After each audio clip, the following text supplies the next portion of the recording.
Breaking news mga kabayan, bali isang malungkot na pangyayari naman itong naganap ngayong April of 2025. So yun nga, katatapos lamang ng Holy Week ito at binawian na ng buhay ang head ng Catholic Church na si Pope Francis. So nakakalungkot, pero alam naman natin na few months ago ay nagkaroon na nga ito ng declining of his health dahil na rin siguro sa katandaan.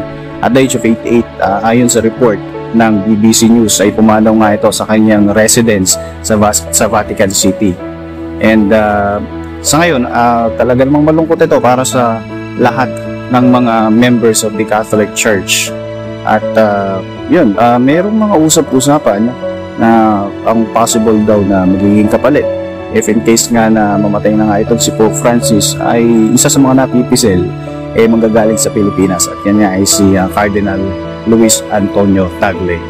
But that's actually too early to say. Mga rumors pa lang naman yan and wala pang confirmation kasi pipiliin pa naman yan. At sa ngayon ay talaga namang nalulungkot ang ang samahan ng Catholic Church dahil nga sa pangyayaring ito. Anyway, if for more updates, ito lang naman ay update lamang. Make sure to subscribe dito sa ating channel. And thank you so much for watching.